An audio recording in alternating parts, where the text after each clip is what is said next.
This interview is for information only and should not be considered as investment advice or a recommendation to buy shares in the company featured. Welcome to this Stock Box interview.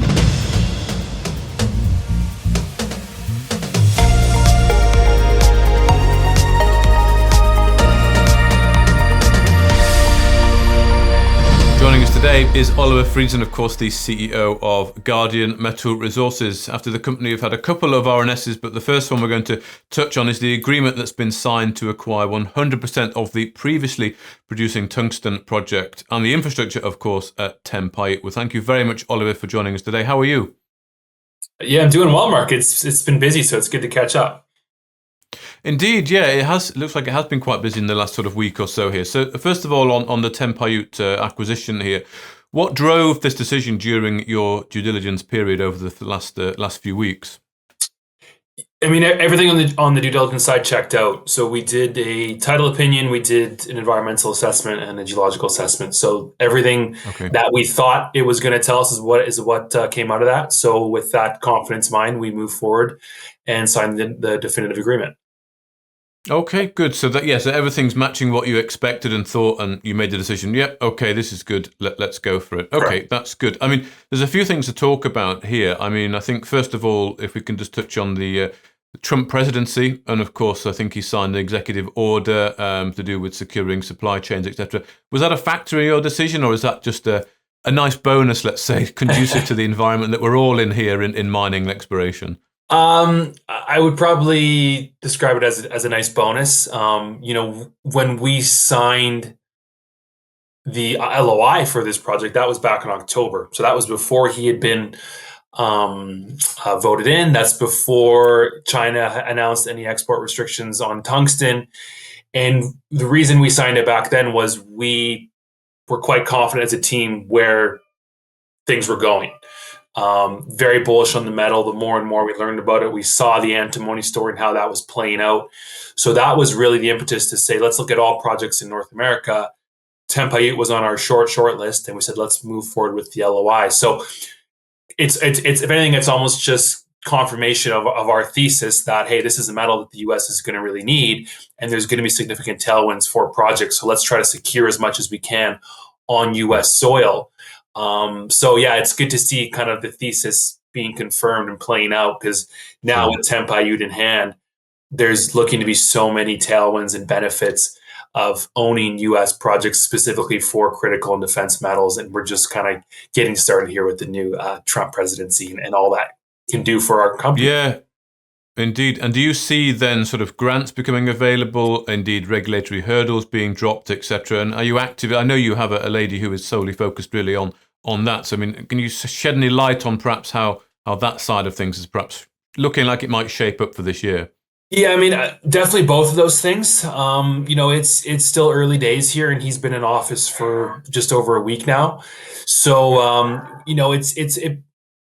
it takes a bit of time for these things to really shake out and for us to really know how they're going to actually manifest themselves. But the two things that have been noted in both the executive order and the national emergency declaration were allocation of federal funds for U.S. domestic projects, and also the streamlining of permitting on federal lands, of which Pilot Mountain is on. So those are the two things that have been shown in both those documents multiple times. So we don't know exactly what that all looks like yet, but I think within the coming weeks, we'll start to learn about what is actually this is going to look like and what the benefits are going to be. But we're very excited to see how this shakes out, because I think regardless of all the noise and everything going on, at the end of the day, it's very clear that President Trump and his new cabinet and the new party that's come into office here is very focused on reshoring and bringing supply chains back onto U.S. soil, supporting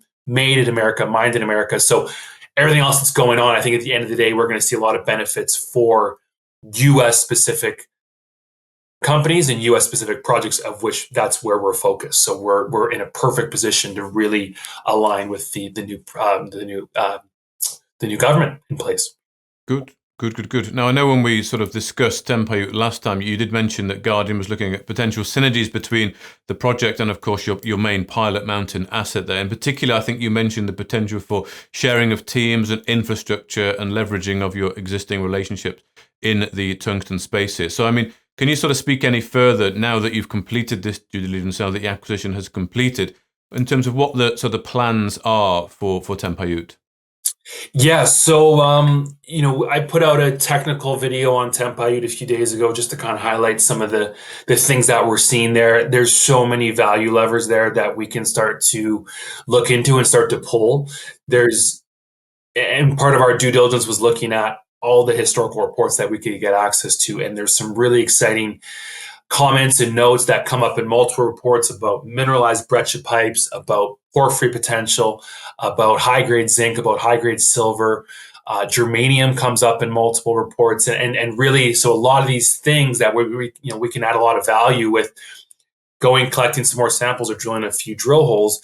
We're looking into those quite closely now. So we have a site visit planned to Pilot Mountain as well as Tempiute. That's with our engineering team, with myself, with our chairman. So that is happening start of February, or just start of the second week of February. So we'll be on site. I'll make sure to have some tweets and videos coming out from there. But really, the point of that trip is to say, let's look at everything now. Let's go walk the ground with everyone. Now that we have the definitive agreement signed, let's look at all. We're going to be evaluating all these different things that have been mentioned, going to different parts of the project, and really making some decisions very quickly about what the next steps are. Okay. And the fact that this property is on patented mining claims, I've mentioned that before, but it is a really important consideration in that you can permit very, very quickly and move projects on patented claims forward really quickly because there's very little in terms of federal permitting requirements. You just effectively permit with the state. And as we've seen with Idaho, as of 2 days ago, they've actually just signed their own executive order to speed up state permitting.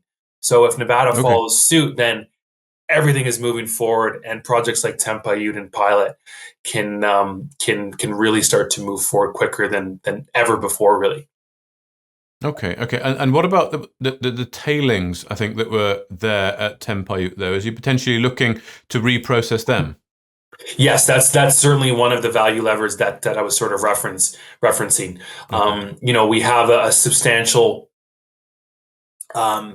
size. There's a big size there. I mean, I've kind of outlined the dimensions of that so people can kind of run a bit of a back of the napkin calculation as to what the potential size is there.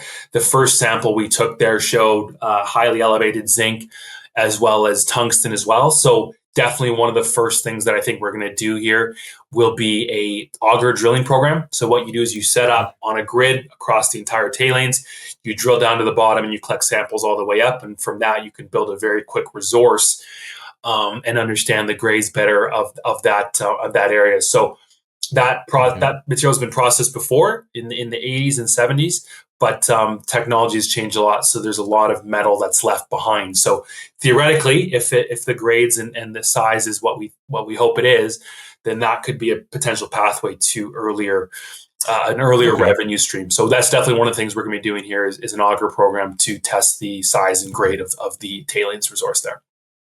Okay, good. And the site visit coming up in a couple of weeks then will help to determine, you can come back with some plans, I guess, to announce to market as how you would actually progress on Tempiute. And of course, Pilot Mountain, where I understand that the drilling just continues. And of course, news out this week about rock chip sampling, confirming, you say, copper and molybdenum mineralization at Porphyry South. So I'm just going to bring up one of the pictures you used in the RNS here, and we can sort of just see where it is. So of course, Porphyry South is the pink area, isn't it? That's the Porphyry, just below Desert Scheelite. Yeah, just to the kind of the southeastern part of the map there with all the orange blobs on it. Yeah, okay. So the exploration continues around the Desert Scheelite area for tungsten, but you've also been looking in Porphyry South here, and you've effectively found copper and molybdenum mineralization at quite high grades as well, 1.93 and 0.94. So, I mean, you knew this was there anyway, I think, didn't you? You'd sort of found this zone before, but How does it sort of change, or what does it mean really for the project now? Yeah, I mean, and you are correct. We are drilling right now at Desert Scheelite. That is ongoing as we speak. The crews run 24/7. And just to close the loop on Tempiute, site visit, and then we're going to be talking about next steps. And really, we're going to have boots in the ground work starting very, very shortly after the site visit. So as you know, people who follow the story know, we don't sit on our hands. We move quickly.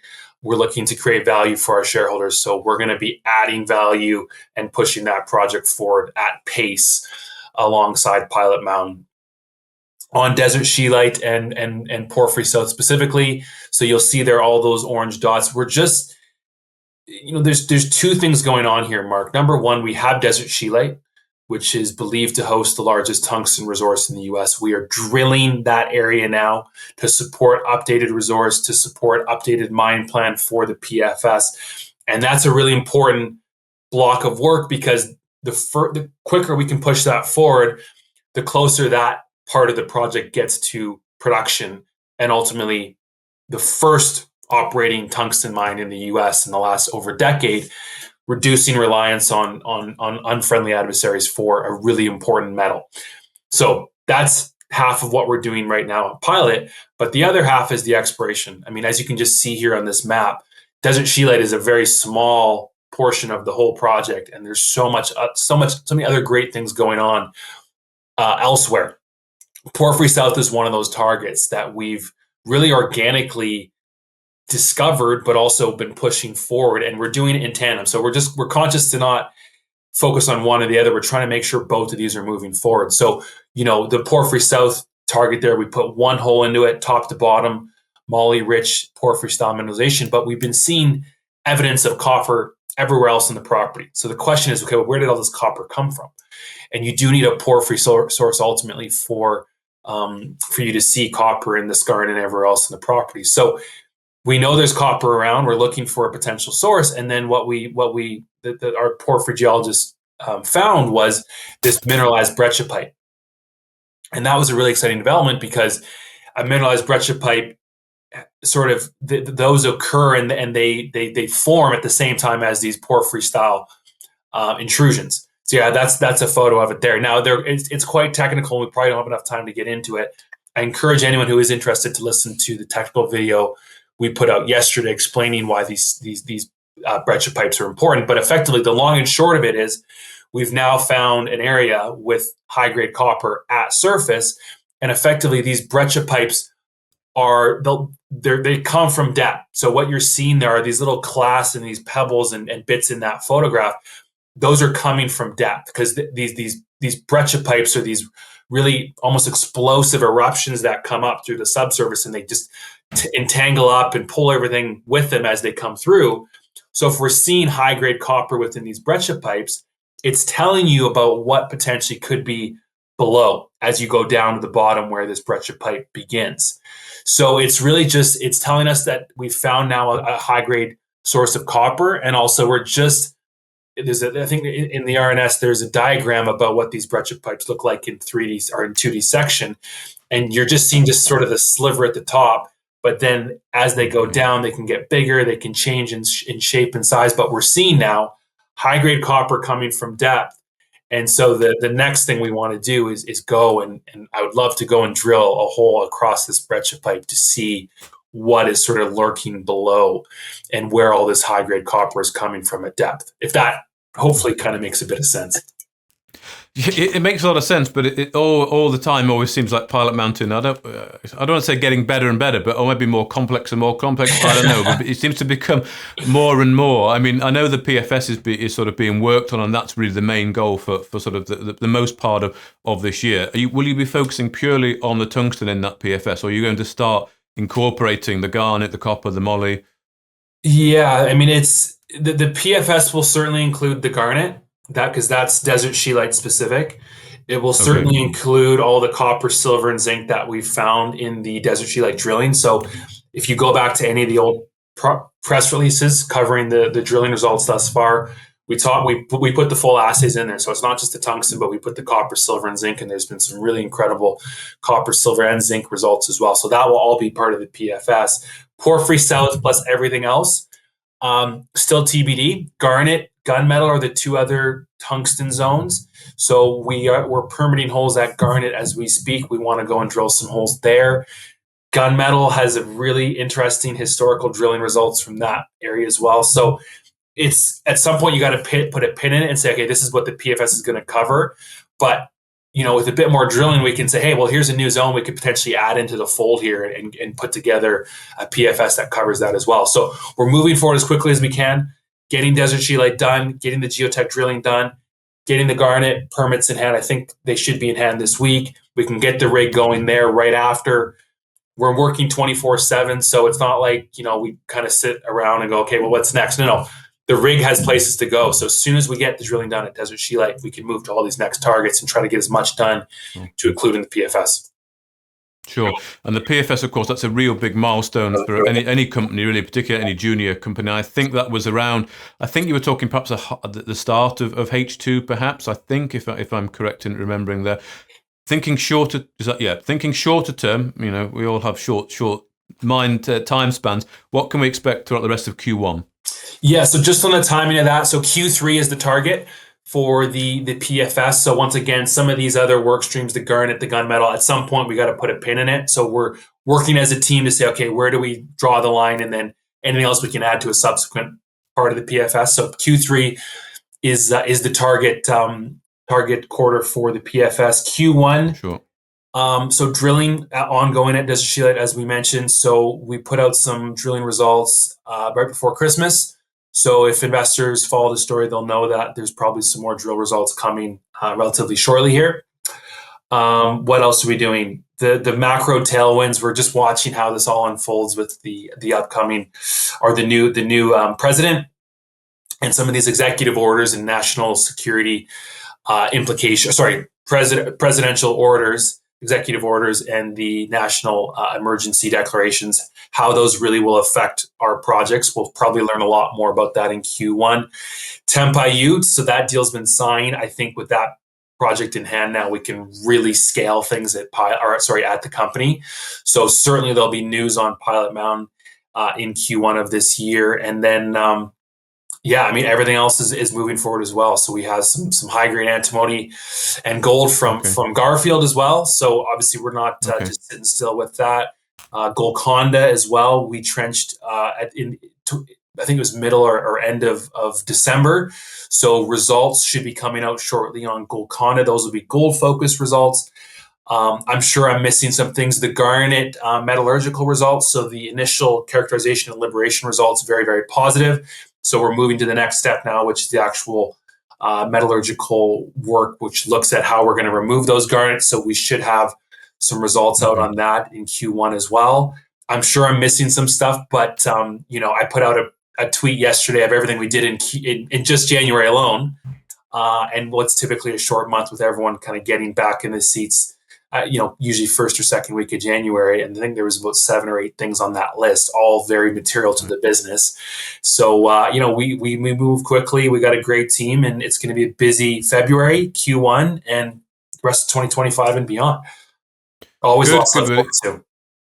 It sounds like there is, and I like that idea of doing the sort of tweet summarizing the work for the previous month. It helps people to keep tally. It sounds like there's an awful lot going on. So you're pretty happy, Oliver? Do you need more help? Do you need to expand the team? Are you pretty happy with where the company's going, and you're just going to carry on, really? Are you looking for work, Mark? Always. we could use you in Nevada. No, we've been building the team out, and it's probably important to quickly reference my experience and how I got to this position now. I ran a consulting company, a geological consulting company, for about 6 years out of Vancouver and a small town in BC. So what we did was we staffed up programs with great geologists and engineers to run drilling campaigns and resource projects. That's what we did. So now it's almost like I'm back in that seat again, where we're building this team out and going, hey, now we got Tempiute. Okay, well, we're going to need this person, this person, this person. Okay, perfect. Now I go out and I find the people to do that, and I put these teams together. So, one of the questions that we get is, are you guys stretched too thin? Well, I think a normal AIM-listed exploration development company, maybe stretched too thin with all this stuff going on, who maybe don't have the expertise in building out the teams to run these things. But that's my background, right? Is in the field, is running these programs, getting the right people in the right positions. So we're very confident in the team. We're building it out almost every month now, I would say. And the key is we're using really good people. We're using Americans who live in America, who live mostly in Nevada, who can run these projects for us, and obviously going back and forth, but we've got a great team and really pleased with the start of the year, January. But I really do think we are just getting started. And I've mentioned that before, but every time I say that, we speak 2-3 months later, and that was the case. We're ramping up. Yeah. And this is going to be the most exciting year for the business. I'm very confident in that. And then I think the year after that, we can continue to grow and push this business forward. We're in such a great position with being the leader in U.S. tungsten, and there's so many tailwinds. And I'm just really excited about the future here, and hopefully our investors are as well. Yeah, no, I hope so. And I remember what you said earlier, the first operating tungsten mine in the US, that I guess is the ultimate objective for you. Yeah, I mean, the U.S. needs to reshore tungsten supply chains. They need to, right? And it's so clear that that's exactly what Trump wants to happen here. So who else is in a position to do that? Yeah, exactly, right? It's us. So I'm sure there's going to be other companies coming along. There's a new listing in North America, but we've been here for 4 years. We've built these relationships. A lot of these things that we're doing take months and months and months to put together. So now with this momentum, with the new government, we're the leader, and we're going to be the ones that look to get to that goal as quickly as we can here. Good. Well, thank you very much for your time as always. Oliver Friesen, the CEO of Guardian Metal Resources. Yeah, thanks so much. If you enjoyed this interview, then give us a thumbs up, a like or a retweet. Subscribe to us on YouTube or follow us on Twitter, and hit that notification bell to be the first to know when we release new content. There's loads of great content on our website too, across all our programs at stockboxmedia.com. Thank you for watching.